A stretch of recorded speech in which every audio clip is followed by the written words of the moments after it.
What do y'all want to go over first? What do y'all want to go over first? Math? Yes, ma'am. The first page of that, excellent. Everyone agree, would like to see that? Okay.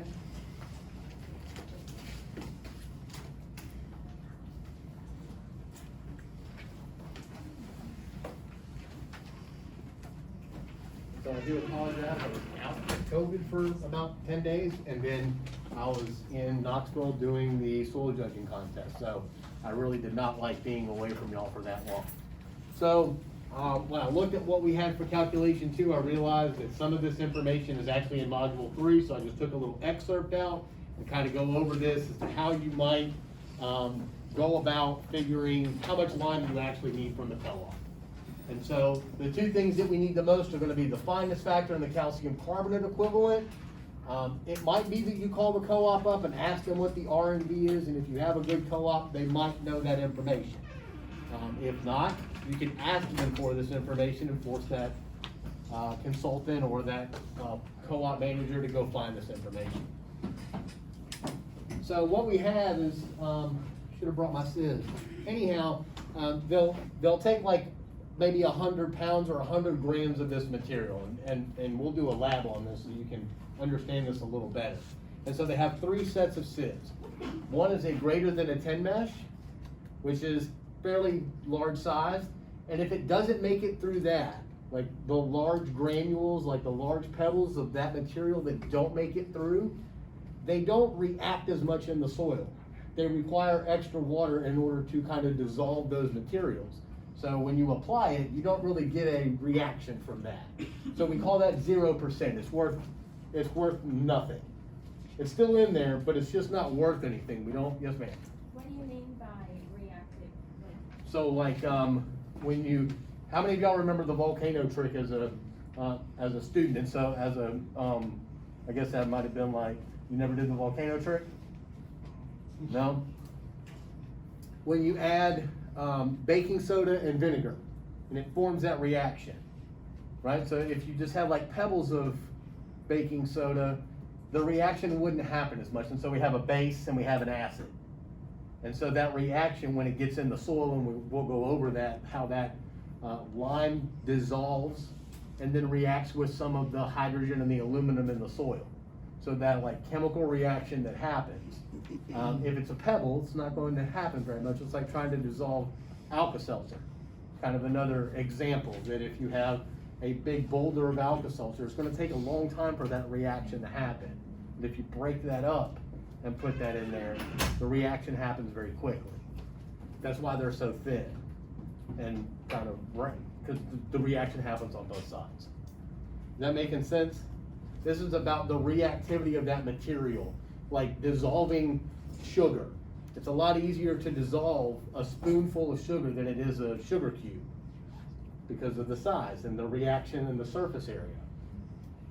So if it doesn't pass this 10 mesh sieve, it doesn't really have much value to us. They're still charging us for it, but it doesn't have much value. So if it makes it through this 10 mesh sieve, but not a 60 mesh, which is a very fine sieve, well, a more fine sieve, like baby powder type material is going to come out of that. So a large surface area. If it doesn't make it through, if it makes it out of the 10 but not the 60, we call that half effective. So those pebbles are smaller. The granules will have some reactivity, but they're only worth 50%. So we multiply 17 times 0.5, because only half of that material is going to react quickly before the rest of it has to be broken down. So some of it is good and some of it isn't. Where'd you get the, you said 5.5? 50% of this. So like I had these as percentages, but technically this would be 0.5. So you multiply 17 times 0.5, half of 17 is 8.5. So it's just half of whatever this value is that makes it through this middle sieve. Or makes it to the middle sieve actually, so it would be 2. It either makes it through or it doesn't. And if it makes it through a 10 mesh but not a 60 mesh, only half of that we count as reactive. If it makes it through the 60 mesh, that's like the fine baby powder, that's like the fine sugar that is going to dissolve and react very quickly. So we get 100% of that material. That material is 100% reactive, all of it will react. So we count that for 80, because 80 times 1.0 is 80. So our fineness factor is 88.5%. Of that whole entire ton, 88.5% of it is going to react when we apply it. We can count on that. You still have the look. I think I'm getting it. What's holding you up? I guess I just don't really understand why you multiply the efficiency by the percentage of how much goes through, or how much does not. Because that's how much we can expect, that, like, that's the percentage of that material that we expect to react. Almost immediately. So like if you were to have a 100% material, you're basically getting this fine dust that is going to react with water and react immediately. If it was all 100% fell through this 60 mesh sieve, we would expect 100% reactivity when we applied it. But not all of it does it? Because some of it, we can't get all that ground down. Like when they go to get that limestone, it comes out of a pit, they crush it a little bit, and we just can't spend the energy to make all of that material fall through this 60 mesh sieve. So some of it's gonna be real gravelly and big chunks. That's gonna take a while to react. Some of it's going to pass through that, it's gonna be a little bit finer, and only 50% of that we can expect to react pretty much when we apply it. The rest of it will react eventually, it'll break down, but it's gonna require more water and it's gonna require more processes. And then for whatever passes through the 60 mesh, we count 100% of that reactivity. So all it really is just multiplying this times 0.5, this times 1, and adding it. And this is gonna be the new fineness factor. And I kinda set the graph up like this. I kinda set the charts up that you would I really just multiply over and I write that in that little column right there, add down. A little better understanding on that? Somewhat? All you have to do is multiply this middle number times 0.5 and add it to the bottom number and you'll be okay. But that's how we figured that out, and that's the reason why. And we'll go over, we'll do a lab experiment on this and you'll see why this doesn't react. This kind of reacts, this definitely reacts. Better? Yes, sir. I turned it in on iLearn. Do I need to email it to you? Nah, man, that's cool.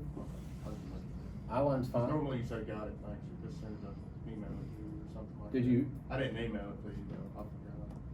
But you turned it in on I turned it in iLearn. on iLearn. Perfectly fine. Everyone clear here on how this kind of goes down? And so, if we were to have this one, 16, Miss Hannah, 16% didn't make it through this 10 mesh sieve. And so how much of that reactivity do we get? It didn't make it through. This is the big chunky stuff. Oh, 0. 0. So this 16's out. It's still in there, but we don't get any reactivity from it. What about this, we're talking right here now, this 39% that passed through a 10 mesh but not a 60. How much will we expect to get from this? Half of that. Half of that, which is, Is it 19.5. Okay, and how much do we expect to get out of this 45% that passed through? The whole thing. So we have 45 plus 19.5, 64.5 is the new fineness factor. For here, it would be 9.5 again. Well, it would be 9.5, half of 19 plus 71, the whole 100%, 80.5. Better? Yes. Everyone good on that? Kind of understanding how that goes. And so this is just 1/2 of this calculation. The next part I'm typically going to give you, because this is like getting into some super chemical soil chemistry and we start adding up molecular weights and dividing by some other stuff, and just understand that the lower the molecular weight or the material, the greater the reactivity. It's like getting concentrated calcium carbonate. And so most of the time you'll find some calcium carbonate because it's easy to acquire, It's abundant, but it might have some impurities in it when it was made. We might have calcium magnesium, well, this is magnesium carbonate, but we might have calcium magnesium carbonate, which is dolomite. And you would need a little bit more because that molecular weight's going to be higher than 100. So knowing the material that you need, or what is available, is gonna kind of help you get a quicker reaction. Has anybody worked with anything other than like just regular limestone? Hayden, do y'all ever get any slag or like calcium hydroxide? You can go to the co-op and get calcium hydroxide. It just reacts quicker and it's a much finer powder. So the chemical makeup, the molecular weight and the structure of that is easily dissolved in water. So it reacts much quicker and you need a lot less. I will typically give you the calcium carbonate equivalent. You will have to calculate the RNV, the fineness factor, and you're just gonna multiply that times a percentage. So from our fineness factor, we had 88.5%. This is going back to the original example that we started on. And I'm telling you that the calcium carbonate equivalent is 80%. So it's less than 100, which is kind of what the standard is. I don't know if they did that intentionally or if it just happened like that, but calcium carbonate has a molecular weight of 100 grams. We'll multiply those two together. So what you calculated for the RNV across that table, multiplied times the calcium carbonate equivalent, and you'll come up with your new RNV. This is the same thing as a fertilizer calculation at this point. This is the new analysis. It's only about 71% effective. And if it's less than 100, do you need more or less material in order to meet the requirement?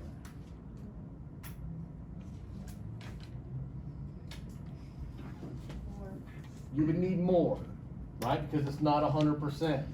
On liming material B, from the homework, on liming material B, it was actually like 1.13. If it's greater than 100%, do you need more or less material? Less.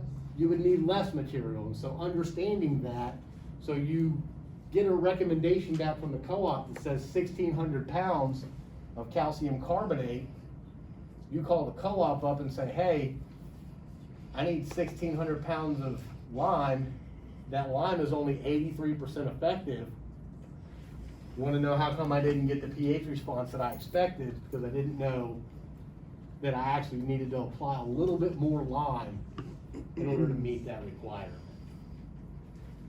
This could come into play if you're managing a farm, if you're managing a system, and you're responsible for making those applications, or at least getting the material, because y'all may end up being the manager, not the worker, and you're gonna call the co-op up and tell them, hey, I need you to give me 2,000 pounds of this material. Go apply it, and then at the end of it, you're still responsible, because the producer goes, Hannah, how come I didn't get the response? And you have to go figure that out and say, well, where'd you get the material from? Gotta call the co-op back up and say, hey, I ordered a ton, but I didn't get the reactivity. What was the actual relative neutralizing value of that? Oh, it was only 71%. Ouch. So they were counting on you to know that information as a consultant for this company that you work for. Now, that's on your consulting firm, and they go, ooh, oops. So like some of these things are going to apply. You might not know when, but it's possible that you could use those. Everyone good here on how we did that? So then we just, once you get the RNV, we're setting it up just like a fertilizer equation, rate over analysis. And when we multiply that out, we actually need like 2.5 tons. Or I'm sorry, 1.5 tons. Rather than just the 2,000 that was asked on the soil test. Good? Anybody have any problems with the fertilizer?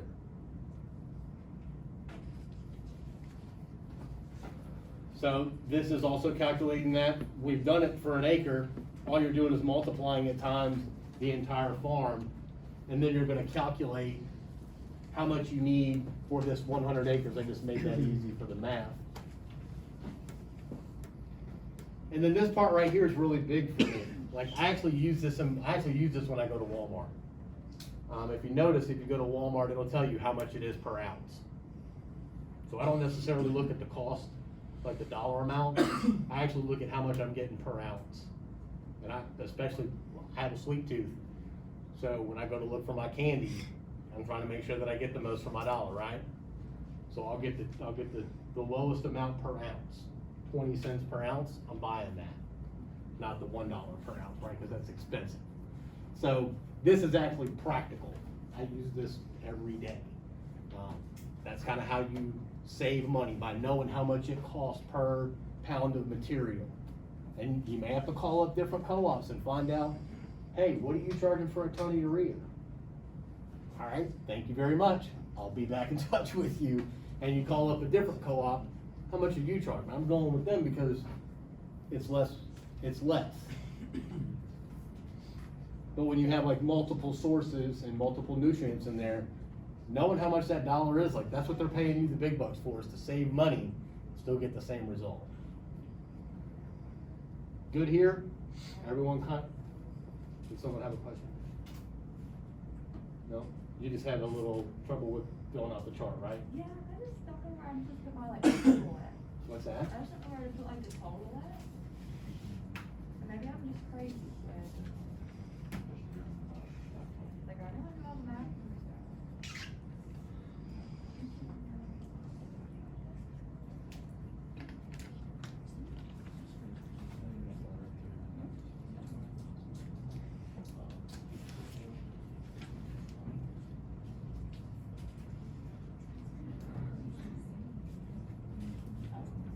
That's what it should look like. Right, so like, I think yours just came in there. I just needed to know what the total cost per acre is, And then the total, and then the total cost for 200 acres. you just add those together. Have most of y'all done this? Yeah. Most of y'all have done this? Did y'all find anything interesting about this second part where we were testing the two different applications? How many of y'all actually know, how many of y'all have a father or grandfather or someone in your family that is religiously applying triple 13 every year? Or triple 19 or whatever? 19. Triple 19, it won't budge from it, will they? It's a good example. It's a good example, like whatever that cost is per ton, you might be able to save a little bit of money down here. And so I showed this last semester. I teach a 2000 level class for like ag business students on the ag education, ag communication. They're not gonna be doing what you're doing. So I'm trying to figure out a way to make it applicable to them. And I showed them this and they were like, holy crap, my granddad's been doing it wrong for all this time. And I was like, please don't run home and tell granddad that he's wrong. He's not gonna listen to you. And he might tell you, don't be bringing that education stuff back here. We've been doing it like this since the 1900s. And if it ain't broke, don't fix it. What kind of difference did y'all find in the price per acre for this, for the triple 13? 36,000. How much? Like a difference of 36,000, I think. $36,000 for the whole 135 acres? Well, it was that big, it was a lot. That was a lot. So if I'm not mistaken, I think this cost per acre was like $115 an acre. Yep. Something like Yeah, that? something like that. And then when we calculate this down here, it's like 87. Holy smokes, you mean $30 an acre? And that's hard to get, like, economics drive adoption. If you want a producer to do something different, show them that they're wasting $30 an acre over 1,000 acres, they might wanna listen a little bit more, but it has to be presented in the right way. So don't go home running telling dad, hey, you're doing it wrong. Kinda say, hey, I did a little bit of math in here, and I think maybe we can save a little bit of money by switching to Geico. It has to be presented in the right way, and it has to feel like it's their idea, but man, that $30 an acre adds up. And most of the time, you don't need the phosphorus. That's the biggest problem that we have with applying triple 13. We need the nitrogen and the potassium. Yes, ma'am? Okay, so when you calculate, the pounds of material needed per acre for the triple 13, Uh-huh. do you then have to multiply it by 3? No, Cause it's all the same fertilizer, because it's all right? the same fertilizer, right? So this goes back, what was the total amount of pounds per acre that we applied to the material? How many, I don't know. how many pounds do we need to I apply? got like 576. So we need to apply 576 pounds of this material. Yeah. This is what it looked like in previous calculations. A producer applies 576 pounds of a triple 13. How much N, P2O5, and K2O do they apply? It's all the same bag. 75, right, whatever that number is. But when it's triple 13 like this, you only have to make one application.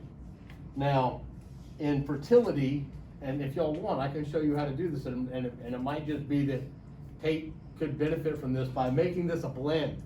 You can call the co-op up and tell them, what do we get for pounds of material for urea? 163.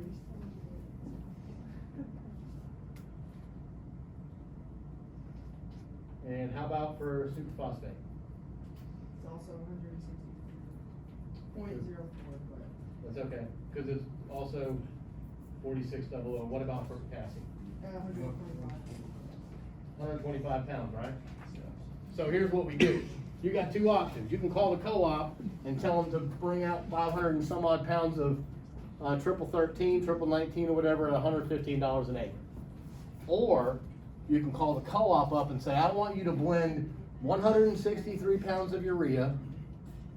I want you to blend 163 pounds of this superphosphate and 125 pounds of K2O, and they make this blend as one bulk unit. And you come out and they spread it for $87 an acre. So in my fertility class, I teach you how to make a blend of fertilizer. And you can make it for whatever you want to. And it'll save you a lot of money, so you don't have these 3 passes coming over your field. And they'll blend it for you. But you have to know what to tell them, so that's why this is important. To call them up and say, I need 163 pounds of material, blah, blah, blah, 275 of this and 350 of that, blend that for me. That's why I had y'all do this, because that's what you're gonna do. You're gonna call the co-op up and say, X pounds of triple 13, or I need these 3. So you need to know how much you're calling for an acre, but you're managing 135. And so what were the values for 135?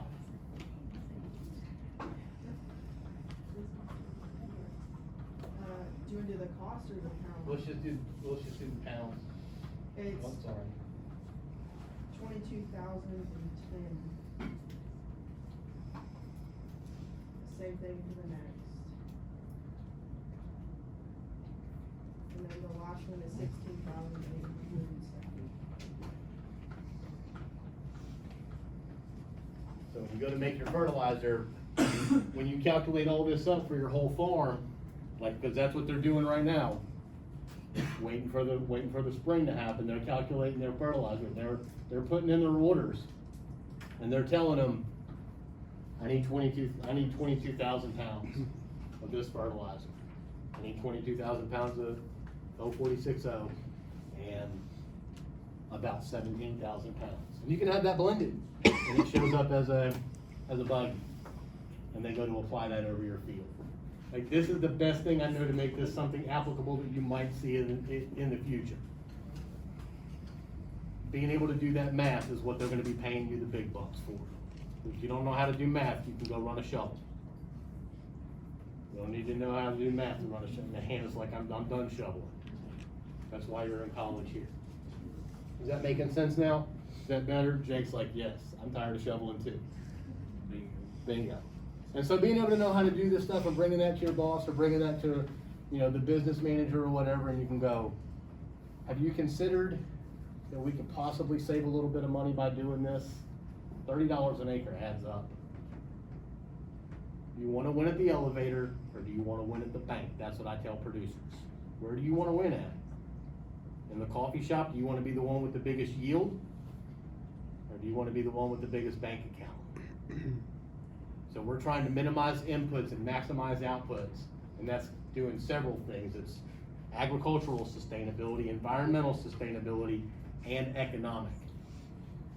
And producers are going out of business because they will not use, they will not go away from this 19. And they can't figure out why their bank account's so low. So like, that's my plight. That is my plight, trying to get producers to understand that. Just by doing a little bit of math, you save $30 an acre, because they aren't listening to me. You're just some city boy from Mississippi. We've been growing hay, my whole family's history is built in hay in Middle Tennessee. So this is how you get people to understand a little bit different. Everyone good there? Is that making better sense? Oh, yeah. And you got some of the answers.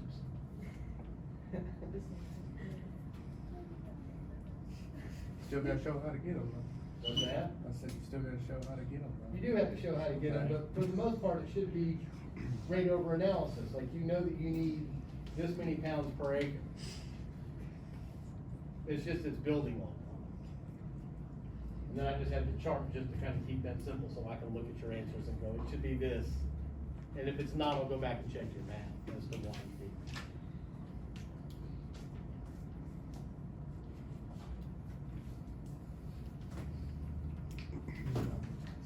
Alright, so what about for the test Wednesday? Oh, we're gonna have an exam Wednesday, right? You're like, no? What's up, Erica? I don't know, I just feel like this has been, it's significantly more difficult than the first module. So y'all wanna go back to formation and classification? No. No. Who's got questions about what? Like, this is the time. I'm sorry that I've been gone and we haven't gone over this. In person, it would have been much better. Yes, ma'am. These calculations, which ones are we probably going to see on the test? You'll probably just see a regular fertilizer calculation. I'll save the R&V for the next test, because we're actually gonna be going over, soil reaction in that one. So we'll not have any, yes ma'am. No, Layla, no relative neutralizing value on this exam. So, are we online again like last time? It'll be online again, yeah. And will we go to the blank? Multiple choice and fill in the blank, just like a regular exam would be. Erica, was there something that was, I just feel like it's a lot of information, which that's on me, I probably need to sit down a little bit more than I have, so it's not on you, it's not on anybody. so what about, how do y'all feel about the soil water? Y'all are pretty good on soil water? That's just kind of some information, right? That's like information regurgitation. Y'all know what field capacity, how do we, at what potential do we measure field capacity?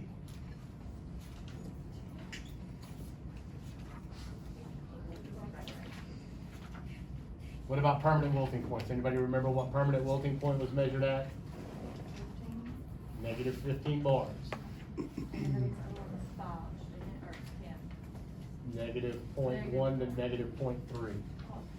How about the fate of precipitation and irrigation? Some of y'all got that backwards with the different types of drainage. Y'all remember the fate?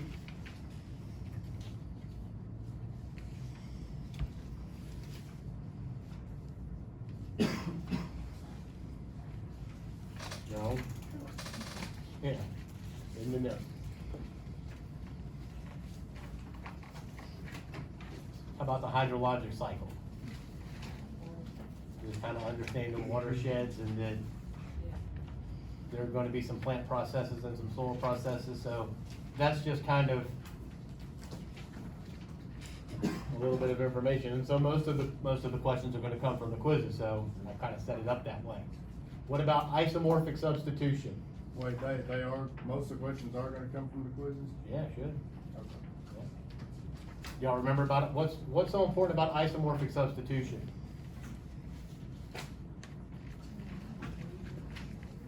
It's what? It's not the change of charge, it's a change of, is it weight? Almost. Iso meaning similar, morph meaning size. So similar sized ions. And so where do we get that substitution in the tetrahedral? What is the change that happens in the tetrahedral layer that gives us a greater negative charge? That's the one that's, the silicone is replaced by aluminum, right? Correct, and so we have silica 4+ replaced by aluminum 3+, which gives us a change in charge. That's where the change in charge comes from. So isomorphic substitution isn't about similar charges, because we wouldn't get any difference. If we had aluminum 3+ or some other 3+, and those two exchange, there wouldn't be a change in charge. And so what about in the octahedral layer? Which one substitute the octahedral layer? The magnesium 2+. Substitutes for replaces- aluminum 3+. That gives us a change in charge. What about the three sources of pH dependent charge?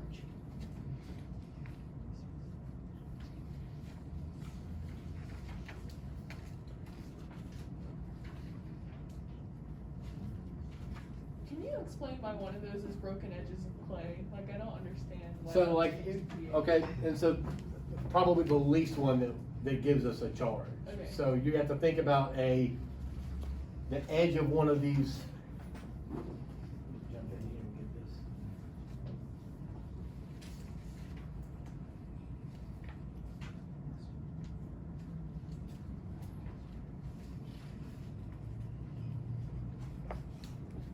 You have to think about, for some reason, there's a charge change or something that kind of breaks this edge right here, that breaks this boundary for some reason. I mean, we're talking, it literally changes like a half of a charge. And that's only because somewhere in here, this gets broken. Like maybe that oxygen, for some reason, is broken out. So we're talking electron microscopic level that we're breaking some edge of that. So that one's not a very big one. We also have this.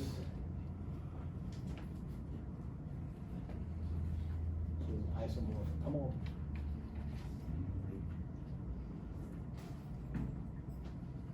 Battery is dying. We have a question I found with What? Yeah. We have a question I found, like they. This one? Yeah, like- What are the three sources of pH dependent charge? No, like adding them up and stuff, like, on.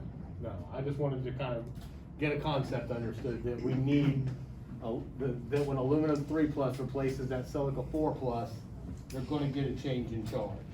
Now that's permanent charge, that's not, we can't change that. You can't go out and fix that charge. You can go out and change pH dependent charge. And the way that we do that is applying the lime and these functional groups of organic matter. This is the one that we can actually fix. Aluminum and iron oxides are really gonna be a structural thing and a weathering process. Like if you go out into Georgia and you get those red clays that have been highly weathered, they're influenced by those aluminum and iron. But the functional groups of organic matter is the one that you will likely be able to manipulate. And so when we add our lime, we've done our relative neutralizing value, this calcium carbonate equivalent, and we call the co-op and we apply this lime, we actually can increase a little bit of the charge that's on that soil depending on our organic matter content. And so what happens is we have these hydroxyls that are on the end of this functional group. Who's taking organic? How was that? Well, I'm in it now. How's that going? We're holding on. Ugh, don't worry, I was the same way. It's okay. We're holding on. So it's not necessarily knowing the functional groups, but the concept that when we have this large hydroxyl concentration, because our pH has changed, so when we have acidic soils, it's large hydrogen concentration. When we have alkaline soils, it's a hydroxyl concentration. So these hydrogens will dissociate from this functional group of organic matter, leaving this negative charge out here. That's how it changes. That's the long and the short of that. So when we apply lime, we're going to get a little increase in CEC because of the organic matter that we have there. Yes, ma'am? You know the ratio law? No, Okay. no, not having to know the ratio law. That was just to kind of get you to, was that here? Where was that at? It's back. No.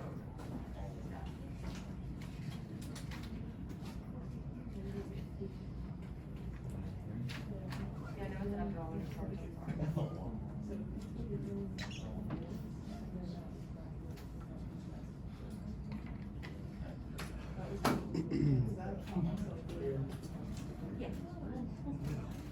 get you to understand some concepts. What about this? What is the difference between outer sphere and inner sphere complexes? This was in the video that I made, the last video. It was actually on the. The outer half water and the inner half water. Correct. So outer sphere complexes, they have this little kind of water film, this hydrated radius. And if we have an inner sphere complex, there's like, it's covalent bonding. And that's probably about as much chemistry as we get into in soils. A little bit of pH, that little bit of organic chemistry that I got into, like, in the end, you just need to understand the concepts unless you're gonna go on to be a soil chemist, which none of y'all wanna do, I promise. None of you wanna do that. But having the concept and understanding that when you apply lime, you're gonna get a little bit of increase, and so you can apply a little bit more fertilizer. We increase the size of our cup. Y'all remember the video? In our 2-to-1 clays, we have a large cup. In our 1-to-1 clays, we have a small cup. If we apply a little bit of lime, we can kind of increase a little bit of the size of that cup, and we can apply more fertilizer. It'll hold on to it a little bit more.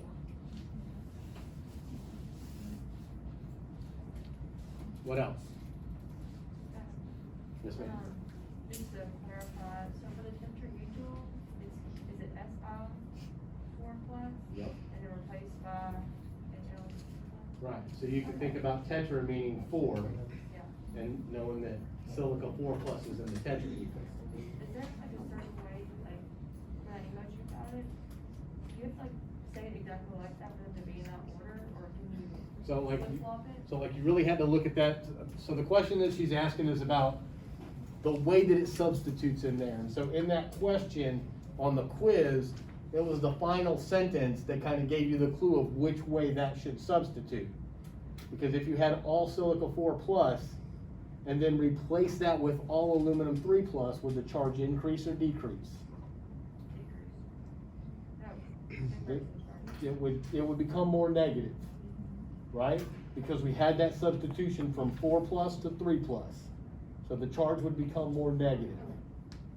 And so it was in that little question, that was the hint that told you which way it was going.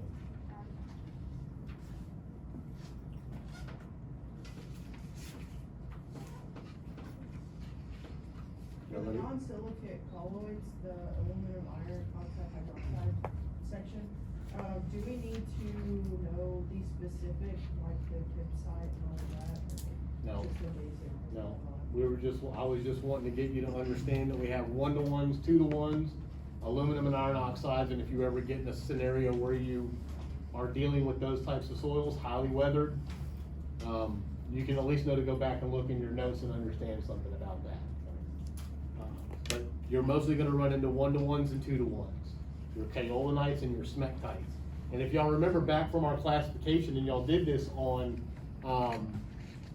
the web soil survey assignment, it gave you the classification, and it says it in the name that it is a fine smectitic. So we have smectite, we know that it's 2-to-1 clays, or it might say fine kaolinitic, we know that's a 1-to-1 clay with a low CEC. So reading that in your notes, is that chart like their surface area or net? Probably not the surface area, but the question might be like, which one has a greater CEC, smectite or kaolin? Which one has a greater CEC, humus or smectite? Oh, are you asking me? Yeah. It would be the humus, because we have all those functional groups of organic matter that are changing the charge.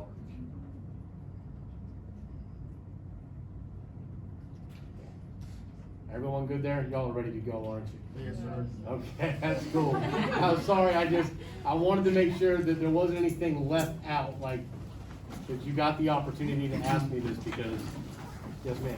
Are we gonna have class on Wednesday? Y'all wanna have class on Wednesday? I mean, No. okay, apparently. Well, how about I'll be here? How about I'll be here for class on Wednesday at 11? I'll try to do that again. Y'all have to take spring break. Don't break it up. That's what she did.